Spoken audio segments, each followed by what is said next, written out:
दुनिया में कुछ भी नामुमकिन नहीं है। आप वो सब कुछ पा सकते हैं जो आप सोचते हैं। और इसी के साथ अब बात करते हैं आगे विश्वास की। इच्छा को हासिल करने के लिए इमेजिन करना और उस पर विश्वास करना।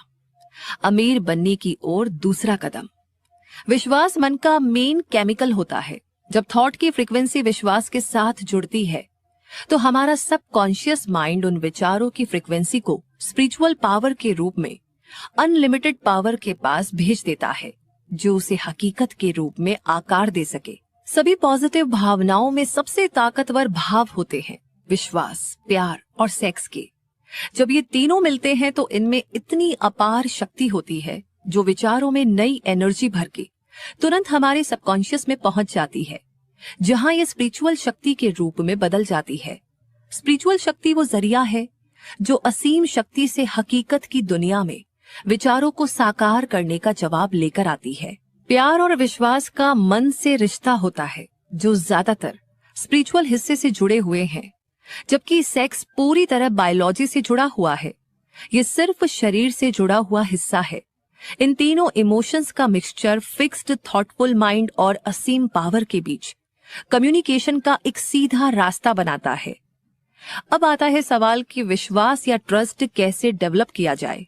तो विश्वास एक ऐसी स्टेट ऑफ माइंड है जिसे ऑटो सजेशन प्रिंसिपल के जरिए सबकॉन्शियस माइंड में बार बार रिपीट करने से डेवलप किया जा सकता है। विश्वास ऐसी एबिलिटी है जो इच्छा की शक्ति को फिजिकल रूप में साकार कर सकता है। अगले चैप्टर में ऑटो सजेशन के बारे में इंस्ट्रक्शंस बताए गए हैं। उन्हें जानकर आपको पता चलेगा कि आप जो चाहते हैं उसके बारे में अगर आपके सबकॉन्शियस माइंड को विश्वास दिला दिया जाए तो उसे वो जरूर मिलता है। आपके गोल को अचीव करने के लिए आपका सबकॉन्शियस माइंड आपके विश्वास के आधार पर काम करेगा। अगर किसी इंसान के पास विश्वास का नामो निशान ही नहीं है तो उसे ये बताना बहुत मुश्किल है कि विश्वास किस तरीके से डेवलप किया जा सकता है।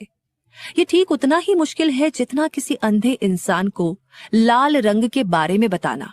विश्वास एक स्टेट ऑफ माइंड है जिसका डेवलपमेंट इस बुक में दिए गए इन 13 प्रिंसिपल्स को सीखने के बाद किया जा सकता है। बार बार अपने मन में थॉट डालना ही खुद से भावनाएं डेवलप करने का इकलौता जरिया है। जो थॉट आप मन में डालते हैं वही बन जाते हैं। यहाँ तक कि अपराधी भी। एक क्रिमिनल लॉजिस्टिक में कहा गया है कि जब लोग पहली बार अपराध या अपराधियों के कांटेक्ट में आते हैं तो उनसे घृणा करते हैं। अगर फिर भी वे किसी तरह कुछ दिनों तक अपराध के कांटेक्ट में बने रहे तो उन्हें उसकी आदत होने लगती है और वो उसे सहन करना सीख जाते हैं।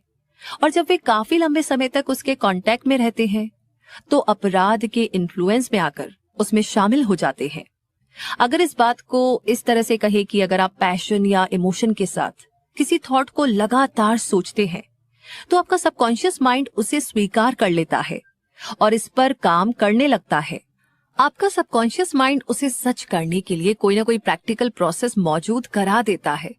वो सभी थॉट जिनसे भावनाएं जुड़ जाती है और उनमें विश्वास भर जाता है तो वे थॉट खुद को हकीकत में बदल लेते हैं। ऐसे लाखों लोग हैं जो ये मानते हैं कि वे गरीबी और भुखमरी में जीने के लिए इसलिए मजबूर है क्योंकि कोई रहस्यमयी ताकत उनके खिलाफ काम कर रही है जिस पर उनका कोई कंट्रोल नहीं है। इस नेगेटिव थिंकिंग या विश्वास के कारण वे अपने दुर्भाग्य को खुद बनाते हैं क्योंकि उनका सबकॉन्शियस माइंड उनके इस नेगेटिव विश्वास को पकड़ लेता है और इसे हकीकत में बदल देता है। एक बार फिर ये बताना सही होगा कि अगर आप अपनी इच्छा को हकीकत में बदलना चाहते हैं तो आप उसे अपने सबकॉन्शियस माइंड तक पहुंचा दीजिए। लेकिन इसके लिए जरूरी है कि आपकी इच्छा मजबूत और पॉजिटिव हो। अगर ऐसा है तो आप उसे फिजिकल रूप में बदल सकते हैं। आपका विश्वास ही वह भाव है जो आपके सबकॉन्शियस माइंड के एक्शन को डिसाइड करता है। ऑटो सजेशन के द्वारा अपने सबकॉन्शियस माइंड को धोखा देने से आपको कोई नहीं रोक रहा है। जिस तरह से मैंने अपने बेटे के सबकॉन्शियस माइंड को धोखा दिया था, इस धोखे को हकीकत बनाने के लिए इस तरह बर्ताव कीजिए जैसे आपके पास वो चीज पहले से ही मौजूद है जिसकी आप इच्छा कर रहे हैं। ये भाव आप में उस समय होना चाहिए जब आप अपने सबकॉन्शियस माइंड को ऑर्डर दे रहे हैं। सबकॉन्शियस माइंड विश्वास और भरोसे की सिचुएशन में दिए गए किसी भी ऑर्डर को जिसके बारे में आपको विश्वास है कि वो हकीकत में बदल जाएगा, सबसे सीधे और प्रैक्टिकल तरीके से फिजिकल रूप में बदल देगा। आपके लिए जरूरी है कि आप पॉजिटिव भावनाओं को अपने मन के स्ट्रॉन्ग पावर के रूप में एनकरेज करें और नेगेटिव भावनाओं को कमजोर करके उन्हें अपने मन से निकाल दे। जिस मन में पॉजिटिव भावनाएं भरी होती है वो उस स्टेट ऑफ माइंड की मनपसंद जगह बन जाती है। ऐसा मन इच्छा के अनुसार सबकॉन्शियस माइंड को इंस्ट्रक्शन देता है, जिसे ये एक्सेप्ट करता है, स्वीकार करता है और इस पर तुरंत एक्शन लेकर काम करना शुरू कर देता है।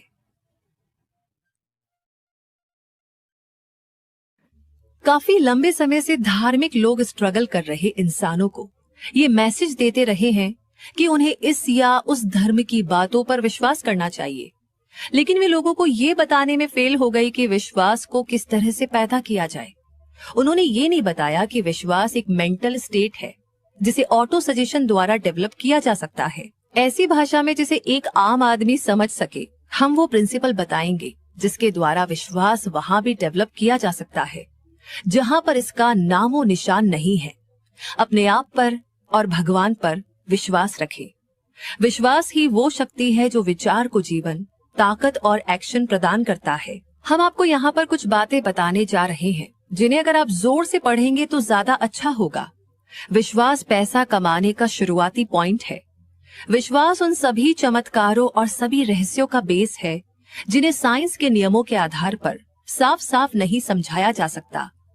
विश्वास कामयाबी का इकलौता इलाज है। विश्वास वो केमिकल है जिसे जब प्रार्थना के साथ मिलाया जाता है तो इंसान अनलिमिटेड पावर के साथ सीधे बातचीत करता है। विश्वास वो केमिकल है जो इंसान की सीमित मन द्वारा क्रिएट की गई आइडियाज के साधारण वाइब्रेशन को स्पिरिचुअल वाइब्रेशन में बदल देता है। अब ये फैक्ट तो सभी जानते हैं कि आदमी अपने आप से जो बार बार दोहराता है वो आखिरकार उस बात पर विश्वास करने लगता है, चाहे वो बात सही हो या गलत। अगर कोई आदमी बार बार किसी झूठ को दोहराता रहे तो अंत में वो उस झूठ को सच के रूप में स्वीकार कर लेगा। यही नहीं, वो विश्वास करने लगेगा कि यही सच है, क्योंकि इंसान वही तो बन जाता है जिस तरह के विचारों को वो अपने मन में राज करने देता है, चलने देता है। जिन विचारों को इंसान अपने मन में जगह देता है, जिन्हें वो सहानुभूति के साथ इनकरेज करता है और जिन्हें वो अपनी भावना के साथ जोड़ता है, वो मोटिवेट करने वाली पावर बन जाता है जो उसकी हर एक एक्टिविटी, हर काम और हर एक्शन को कंट्रोल और डायरेक्ट करती है। आइए अब एक बहुत ही इंपॉर्टेंट सच्चे स्टेटमेंट के बारे में जानते हैं। जब थॉट इमोशंस के साथ जुड़ जाते हैं तो वे एक मैग्नेटिक पावर बन जाते हैं जो अपने जैसे या अपने से जुड़े दूसरे विचारों को अट्रैक्ट करते हैं। भावना के साथ जुड़ जाने पर इस तरह से चुंबक की तरह हो जाते हैं कि थॉट की तुलना हम उस बीज से कर सकते हैं जिसे उपजाऊ यानी कि फर्टाइल जमीन में बोए जाने पर वो उगने लगता है, बढ़ता है और कई गुना बड़ा हो जाता है, जब तक कि ये छोटा सा एक बीज अपने ही जैसा लाखों अनगिनत बीज नहीं बना देता। तो ह्यूमन माइंड ऐसे वाइब्रेशन को लगातार आकर्षित करता है, अट्रैक्ट करता है, जो मन में रह रहे विचारों के जैसे हों। इंसान के मन में जो विचार, प्लान या गोल ज्यादा चलते रहते हैं वो अपने रिश्तेदारों को अट्रैक्ट करने लगता है और इन रिश्तेदारों से जुड़ने के बाद वो ज्यादा पावरफुल बन जाता है और उसकी पावर तब तक बढ़ती रहती है जब तक कि वो इंसान के ऊपर हावी नहीं हो जाता जिसके मन में वो रहता है। अब हम शुरुआती पॉइंट पर फिर से चलते हैं और ये जानते हैं कि किस तरह किसी विचार, प्लान या गोल का बीज मन में बोया जा सकता है। ये जानकारी आसानी से दी जा सकती है। किसी भी विचार, प्लान या गोल को बार बार दोहराए जाने पर इसे मन में रखा जा सकता है। इसलिए आपसे कहा गया है कि आप अपने मेन गोल को लिख लीजिए, इसे याद कर लीजिए और इसे जोर से हर दिन पढ़ें जब तक कि इस साउंड के वाइब्रेशन आपके सबकॉन्शियस माइंड तक न पहुंच जाए। खराब माहौल के असर को हटाने की कसम खाइए और अपने जीवन को सही पटरी पर ले आए। अपनी मन की ताकत और जिम्मेदारियों का हिसाब लगाइए और आप पाएंगे कि आपकी सबसे बड़ी कमजोरी है कॉन्फिडेंस की कमी, आत्मविश्वास की कमी। आप ऑटो सजेशन के प्रिंसिपल की मदद से इस कमी को दूर कर सकते हैं और अपने डाउट को हिम्मत में बदल सकते हैं। इस प्रिंसिपल का इस्तेमाल कुछ पॉजिटिव विचारों के आसान इस्तेमाल के द्वारा किया जा सकता है। आपको सिर्फ इतना करना है कि आप इन पॉजिटिव विचारों को लिख लें, याद कर लें और बार बार पढ़ें जब तक कि ये आपके सबकॉन्शियस माइंड के एक्टिव डिवाइस का हिस्सा न बन जाए। आइए अब जानते हैं कि इस कॉन्फिडेंस का फॉर्मूला क्या है। पहला तो ये कि मैं जानता हूं कि मुझ में जीवन की क्लियर गोल को हासिल करने की काबिलियत है और इसलिए मैं खुद से ये उम्मीद रखता हूं कि मैं इसे हासिल करने के लिए लगातार लगन से काम करूंगा। दूसरा, मुझे एहसास है कि मेरे मन के स्ट्रांग विचार अंत में अपने आप को बाहरी एक्शन में बदल लेंगे और धीरे धीरे अपने आप को फिजिकल रूप में बदल लेंगे। इसलिए मैं अपने विचारों को हर दिन 30 मिनट तक इस बात पर कंसंट्रेट करूंगा कि मैं उस इंसान की तरह बनने के बारे में सोच रहा हूं, ताकि मेरे मन में इसकी एक क्लियर तस्वीर बन सके। तीसरा, मैं जानता हूं कि ऑटो सजेशन के प्रिंसिपल के इस्तेमाल के द्वारा मैं जिस भी इच्छा को अपने मन में लगातार बनाए रखूंगा, वो अंत में किसी प्रैक्टिकल तरीके के द्वारा अपने आप को फिजिकल रूप में बदल लेगी और मुझे वो चीज हासिल हो जाएगी जिसका मैंने गोल बनाया था। इसलिए मैं हर दिन 10 मिनट इस काम में दूंगा ताकि मैं कॉन्फिडेंस को डेवलप करूं। चौथा, मैंने साफ साफ जीवन में अपने मेन गोल का डिस्क्रिप्शन लिख दिया है और मैं कोशिश करना कभी नहीं छोड़ूंगा जब तक कि मुझ में इसे हासिल करने का अच्छा खासा कॉन्फिडेंस डेवलप ना हो जाए। पांचवा, मुझे पूरी तरह एहसास है कि कोई भी प्रॉपर्टी या पोजीशन तब तक लंबे समय तक नहीं बनी रह सकती जब तक कि वो सच और न्याय के फाउंडेशन पर ना बनी हो। इसलिए मैं ऐसा कोई भी काम नहीं करूंगा जिससे इसका असर पड़ने वाले सभी लोगों को फायदा ना हो। मैं इसी शक्तियों को अपनी तरफ अट्रैक्ट करके कामयाबी पाऊंगा जिनका मैं इस्तेमाल करना चाहता हूं और मैं दूसरे लोगों के सहयोग के द्वारा कामयाबी पाऊंगा। मैं लोगों को इंस्पायर करूंगा कि वो दूसरों की सेवा करें, क्योंकि मैं हमेशा दूसरों की सेवा करने की इच्छा रखता हूं। मैं पूरी मानव जाति के प्रति प्यार डेवलप करूंगा और घृणा, ईर्ष्या, स्वार्थ और दोष देखने की आदत को अपने मन से दूर करूंगा, क्योंकि मैं जानता हूं कि दूसरों के प्रति नेगेटिव नजरिया रखने से मुझे कभी भी कामयाबी नहीं मिल सकती। मैं ऐसे काम करूंगा जिससे दूसरों को मुझ पर विश्वास हो, क्योंकि मैं उनमें और अपने आप में विश्वास रखूंगा। मैं इस फॉर्मूले पर अपने साइन करूंगा और इसे याद कर लूंगा और इसे हर दिन जोर जोर से पढ़ूंगा। ऐसा करते समय मुझे पूरा विश्वास होगा कि ये मेरे विचारों और एक्शन पर धीरे धीरे असर करेगा, ताकि मैं एक इंडिपेंडेंट और सक्सेसफुल इंसान बन सकूं। तो इस फॉर्मूले के पीछे नेचर का एक रूल है जिसे अब तक कोई आदमी साफ साफ बता नहीं पाया है। इस रूल को, इस नियम को आप किस नाम से पुकारते हैं ये इम्पोर्टेंट नहीं है। इसके बारे में इम्पोर्टेंट फैक्ट ये है कि ये इंसान की कामयाबी और शोहरत के लिए काम करता है, बशर्ते इसका क्रिएटिव इस्तेमाल किया जाए। दूसरी ओर अगर इसका गलत इस्तेमाल किया जाए तो ये उतनी ही जल्दी बर्बाद भी कर सकता है। इस स्टेटमेंट में एक बहुत इंपॉर्टेंट सच्चाई छुपी है। जो हार जाते हैं और गरीबी, दुख और कष्ट में अपना जीवन गुजारते रहते हैं, वे ऐसा इसलिए करते हैं क्योंकि उन्होंने ऑटो सजेशन के प्रिंसिपल का नेगेटिव इस्तेमाल किया है। इसका रीजन ये फैक्ट है कि विचार की ये आदत होती है कि वे अपने आप को अपने फिजिकल रूप में बदल लेते हैं। सबकॉन्शियस माइंड को इस बात से कोई फर्क नहीं पड़ता कि विचार क्रिएटिव है या डिस्ट्रक्टिव है। ये उस मटेरियल पर काम करता है जो हम अपने थॉट्स और आइडियाज के द्वारा इसे देते हैं। सबकॉन्शियस माइंड डर से भरे विचारों को भी उतनी ही तेजी से हकीकत में बदल देगा जितनी तेजी से ये हिम्मत या विश्वास से भरे विचार को हकीकत में बदलेगा। इलेक्ट्रिसिटी का अगर क्रिएटिव इस्तेमाल किया जाए तो ये इंडस्ट्री के पहियों को आगे बढ़ाती है और मानव जाति की सेवा करती है, लेकिन नेगेटिव इस्तेमाल किए जाने पर ये जान भी ले सकती है। उसी तरह ऑटो सजेशन का नियम आपको सुख, शांति और सक्सेस दे सकता है, या फिर ये आपको दुख, फेलियर और मौत की घाटी में फेंक सकता है, जो इस बात पर डिपेंड करता है कि आप इसे किस हद तक समझते हैं या अप्लाई करते हैं। अगर आप अपने मन में डर, डाउट और अविश्वास भर लेते हैं, अगर आप ये मानते हैं कि आप में असीम शक्तियों के साथ जुड़ने और उनका इस्तेमाल करने की काबिलियत नहीं है, तो ऑटो सजेशन का नियम इस अविश्वास के भाव को लेगा और इसे उस सांचे में ढाल लेगा जिसके द्वारा आपका सबकॉन्शियस माइंड इसे फिजिकल रूप में बदल लेगा। उस हवा की तरह जो एक जहाज को ईस्ट दिशा में ले जाती है और दूसरे को वेस्ट दिशा में। ऑटो सजेशन का नियम आपको ऊपर उठा सकता है या नीचे गिरा भी सकता है, जो कंप्लीटली इस बात पर डिपेंड करता है कि आपने अपने विचार के झंडे को किस तरह से बांधा है। ऑटो सजेशन के रूल के द्वारा कोई भी इंसान कामयाबी की उन ऊंचाइयों को छू सकता है जिसकी कल्पना भी नहीं की जा सकती। और ये इस कविता में बहुत अच्छी तरह से एक्सप्रेस किया गया है। अगर आप सोचते हैं कि आप हार गए हैं तो आप हार गए हैं। अगर आप सोचते हैं कि आप में हिम्मत नहीं है तो आप में नहीं है। अगर आप जीतना चाहते हैं लेकिन सोचते हैं कि आप जीत नहीं सकते तो ये लगभग तय है कि आप जीत नहीं पाएंगे। अगर आप ये सोचते हैं कि आप हारेंगे तो आप हार चुके हैं, क्योंकि दुनिया में हमने ये पाया है कि कामयाबी किसी इंसान की इच्छा से शुरू होती है। ये पूरी तरह से मेंटल स्टेट पर डिपेंडेंट है। अगर आप सोचते हैं कि आप पिछड़ गए हैं तो सचमुच ऐसा ही है। आपको ऊपर उठने के बारे में सोचना होगा, आपको अपने आप पर विश्वास करना होगा और तभी आप जिंदगी में कुछ कर सकते हैं। जीवन की जंग में हमेशा वही नहीं जीतता जो सबसे ताकतवर या तेज होता है, बल्कि तुरंत या देरी से जीतता वही है जो सोचता है कि वो जीत सकता है। उन शब्दों पर ध्यान दीजिए जिन पर जोर दिया गया है और आप उस गहरे मतलब को समझ लेंगे जो कवि के मन में थे।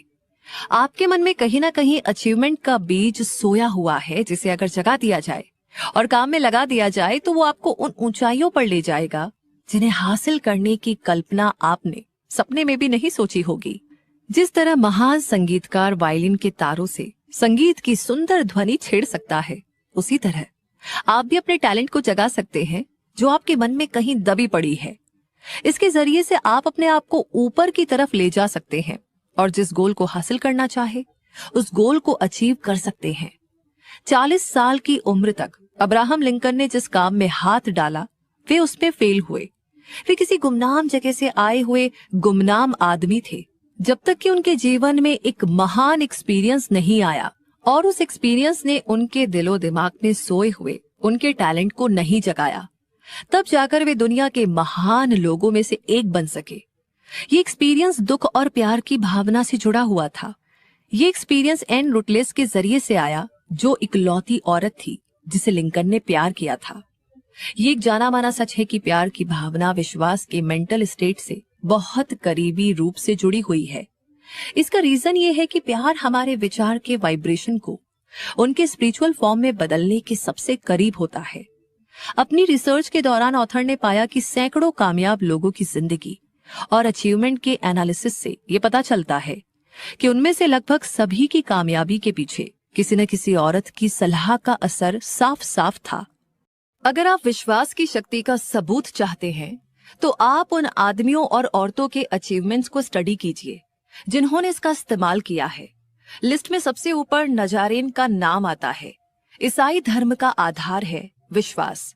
चाहे कितने ही लोगों ने इस महान शक्ति का गलत मतलब निकाला हो और उसे तोड़ा मरोड़ा हो, ईसा मसीह की एजुकेशन और अचीवमेंट्स का सार, जिसे चमत्कार कहा जाता है, विश्वास यानी कि फेथ ही है। अगर चमत्कार जैसी कोई चीज होती है तो ये सिर्फ उस मेंटल स्टेट के द्वारा हो सकती है जिसे विश्वास कहा जा सकता है। अब विश्वास के सिवा और कौन सी शक्ति इतना कुछ कर सकती थी? 20वीं सदी के बीच में मार्टिन लूथर किंग को ह्यूमन राइट्स और सभी लोगों के गौरव की रक्षा के लिए उनके मन में गहरा विश्वास था, जिसकी वजह से हर जाति कम्युनिटी में जिन लोगों को उन पर विश्वास था, वो आदमी और औरतें उनके समाज में समान अधिकारों के लिए एक संघर्ष से जुड़े। उनका सपना था कि किसी को उसके रंग से नहीं बल्कि उसके कैरेक्टर से, उसके चरित्र से पहचाना जाना चाहिए। उनका ये सपना पूरी तरह से तो पूरा नहीं, लेकिन उनके काम और मृत्यु ने पूरी दुनिया को जैसे एक नया जन्म देने का काम किया था और लोगों को लगातार इससे जुड़ने के लिए इंस्पायर करता रहा। बिजनेस और इंडस्ट्री चलाने में विश्वास और सहयोग की जरूरत होती है। ऐसे में ये दिलचस्प भी है और फायदेमंद भी कि हम एक घटना को एनालाइज करें जो हमें बहुत अच्छे ढंग से वो तरीका समझाती है जिसके जरिए इंडस्ट्रियलिस्ट और बिजनेसमैन ने बहुत बड़ी दौलत कमाई और उन्होंने लेने से पहले देने के तरीके से ऐसा कर दिखाया।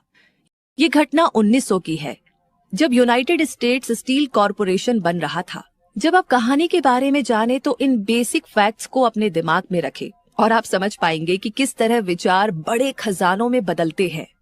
अगर आप उन लोगों में से हैं जो अक्सर आश्चर्य करते हैं कि किस तरह ढेर सारी दौलत कमाई जाती है, तो यूनाइटेड स्टेट्स स्टील कॉरपोरेशन के बनने की ये कहानी आपको काफी कुछ सिखा देगी।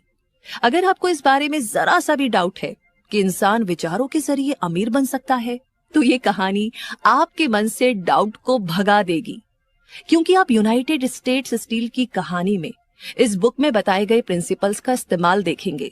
उस $1 बिलियन की स्पीच के काफी दिन बाद 12 दिसंबर 1900 की शाम को देश के लगभग 80 अमीर दिग्गज 5th एवेन्यू के यूनिवर्सिटी क्लब के सेरेमनी हॉल में इकट्ठे हुए। इवेंट था वेस्ट से आए हुए एक लड़के का सम्मान करना, लेकिन आधा दर्जन से ज्यादा मेहमानों को इस बात का एहसास नहीं था कि वे लोग अमेरिकन इंडस्ट्रियल हिस्ट्री की सबसे इम्पोर्टेंट घटना को देखने जा रहे थे। जे एडवर्ड सिमंस और चार्ल्स स्टीवर्ट स्मिथ के दिल आभार और धन्यवाद से भरे थे, क्योंकि जब वे हाल ही में पिट्सबर्ग गए थे तो चार्ल्स एम शवाब ने बहुत शानदार मेहमान नवाजी की थी और उनका जबरदस्त स्वागत किया था। सिमंस और स्मिथ ने 48 साल के शवाब का ईस्टर्न बैंकिंग सोसाइटी से जान पहचान करवाने के लिए इस डिनर को ऑर्गेनाइज किया था, लेकिन उन्हें आशा नहीं थी कि वे इस फंक्शन में हंगामा खड़ा कर देंगे। उन्होंने उन्हें चेतावनी दी थी कि न्यूयॉर्क के लोग स्पीच की कला को पसंद नहीं करेंगे और उनसे इम्प्रेस नहीं होंगे, और अगर वे स्टीलमैन, हैरीमैन और वोल्डरबिट जैसे सुनने वालों को बोर नहीं करना चाहते तो बेहतर होगा कि वे अपने स्पीच को 15 या 20 मिनट तक ही सीमित रखें और फिर अपनी बात खत्म कर दे। जॉन पियरपॉन्ट मॉर्गन अपने ऊंचे पद के कारण श्वाब के राइट साइड पर बैठे हुए थे। वे भी सेरेमनी में सिर्फ कुछ देर तक ही ठहरने वाले थे, और जहां तक प्रेस और जनता का सवाल था, पूरा मामला इतना मामूली था कि अगले दिन इस सेरेमनी का जिक्र किसी भी न्यूज़पेपर में नहीं छपा। दोनों होस्ट और इम्पोर्टेंट मेहमानों ने अच्छी तरह से डिनर किया। बीच में बहुत कम चर्चा हुई और जितनी भी हुई वो भी टेंशन के माहौल में हुई। बहुत कम बैंकर और ब्रोकर श्वाब से मिले थे, जिसका करियर मैनोंगेहला के किनारे पर टॉप पर पहुंचा था, और उन्हें कोई भी मेहमान ठीक से नहीं जानता था। लेकिन शाम खत्म होने से पहले उन सभी और मास्टर मॉर्गन के पैरों तले जमीन खिसक गई और $1 बिलियन की यूनाइटेड स्टेट्स स्टील कॉरपोरेशन का बीज बोया गया। इतिहास के लिहाज से शायद ये दुर्भाग्यपूर्ण है कि उस डिनर में चार्ल्स श्वाब के दिए हुए स्पीच का कोई रिकॉर्ड नहीं है। शायद ये एक घरेलू स्पीच होगी जिसमें ग्रामर की कई सारी गलतियां होगी, क्योंकि श्वाब भाषा की शुद्धता पर ज्यादा ध्यान नहीं देते थे, और उस स्पीच में कहावत और चुटकुले भी होंगे, लेकिन इनके अलावा उसमें एक स्ट्रॉन्ग पावर थी जिसका उन $5 बिलियन के लगभग की प्रॉपर्टी वाले लोगों पर कुछ ऐसा असर हुआ जिसे भुलाया नहीं जा सकता। जब ये 90 मिनट की स्पीच खत्म हुई और जब उसे सुनने वाले इसके जादू के कारण अब भी मंत्र मुग्ध थे, तो मॉर्गन वक्त को एक खिड़की के पास अलग ले गए, जहां चौखट पर बैठकर और पैरों को नीचे लटकाकर उन्होंने 1 घंटे तक चर्चा की। श्वाब की पर्सनैलिटी का जादू पूरी पावर से काम कर रहा था, लेकिन इससे भी ज्यादा इंपॉर्टेंट और ज्यादा अमिट वह पूरा प्रोग्राम था जो उन्होंने स्टील के एक्सपेंशन के लिए प्रेजेंट किया था। कई और लोगों ने मॉर्गन की रुचि जगाने की कोशिश की थी कि वे स्टील के लिए भी उसी तरह का ट्रस्ट बनाएं, जिस तरह बिस्किट, वायर और हूप, शक्कर, रबर, विस्की, तेल या च्युइंगम के लिए बना रखा था। जॉन डब्ल्यू गेट्स नाम के गैम्बलर ने भी इसका प्रपोजल रखा था, लेकिन मॉर्गन को उस पर भरोसा नहीं था। बिल और जिम मूर, जो शिकागो में स्टॉक जॉबर थे, जो कि एक मैच ट्रस्ट और क्रैकर कॉरपोरेशन बना चुके थे, उन्होंने भी इसका ऑफर रखा था, लेकिन वे भी कामयाब नहीं हुए थे। देहात के वकील एल्बर्ट एच गैरी भी यही चाहते थे, लेकिन वे इतने बड़े नहीं थे कि उनकी बातों का असर पड़े। सिर्फ श्वाब के बात करने की कला ही जेपी मॉर्गन को उन ऊंचाइयों तक ले जा सकी जहां से वो ये देख पाई कि इस रोमांचक इकोनॉमिक एक्टिविटी के कितने जबरदस्त रिजल्ट निकलेंगे। हालांकि आसानी से पैसे कमाने वाले लोगों की नजर में ये विचार एक पागलपन भरा सपना ही था। इकोनॉमिक अट्रैक्शन एक जनरेशन पहले शुरू हुई थी और इसने स्टील जगत में हजारों छोटी और कई मामलों में इनसफिशिएंट तरीके से चलाई जा रही कंपनियों को बड़े और कंपटीशन से धराशायी हो चुके कॉरपोरेशंस में बदल दिया था। और ये हंसमुख उसी ने पायरेट जॉन डब्ल्यू गेट्स के द्वारा खोजी गई टेक्निक से मुमकिन हुआ था। छोटी कंपनी से गट्स पहले ही American steel and wire company बना चुके थे और मॉर्गन के साथ मिलकर उन्होंने फेडरल स्टील कंपनी बना ली थी। लेकिन अगर इनकी तुलना एंड्रयू कार्नेगी के बड़े ट्रस्ट से की जाए, जिसके वो ओनर और मैनेजर थे, तो ये सारी कंपनीज और कॉरपोरेशन उनके सामने बोने थे। चाहे वे कितनी ही एकता दिखा दे, लेकिन वे सब मिलकर के भी कार्नेगी एम्पायर में सेंध नहीं लगा सकते थे। और मॉर्गन ये बात जानते थे, कार्नेगी भी ये बात जानते थे। इसकी बो कैसल की शानदार ऊंचाइयों से उन्होंने पहले तो दिलचस्पी से और बाद में चढ़कर देखा कि मॉर्गन की छोटी कंपनियां उनके बिजनेस में किस तरह घुस रही है। जब ये कोशिश बढ़ने लगी तो कार्नेगी आग बबूला हो गए और उन्होंने बदला लेना शुरू कर दिया। उन्होंने ये फैसला किया कि वे अपने कॉम्पिटिटर्स की हर मील का एक डुप्लीकेट बनाएंगे। अब तक उन्होंने वायर, पाइप, हुप या शीट में कोई रुचि नहीं दिखाई थी। इसके बजाय वो इतने में ही संतुष्ट थे और उन्हें अपने मनचाहे आकार में ढालने देते थे। लेकिन अब अपने चीफ और काबिल लेफ्टिनेंट श्वाब के सहयोग से वे अपने दुश्मनों को बर्बाद करने का प्लान बना रहे थे। चार्ल्स एम श्वाब की स्पीच में मॉर्गन को एक ही प्रॉब्लम का जवाब मिला। कार्नेगी के बिना बना कोई ट्रस्ट, जिसके पास सबसे बड़ी स्टील कंपनी थी, दरअसल ट्रस्ट कहा ही नहीं जा सकता। जैसा एक ऑथर ने कहा कि ये ऐसा नींबू का शरबत होगा जिसमें नींबू ही नहीं होगा।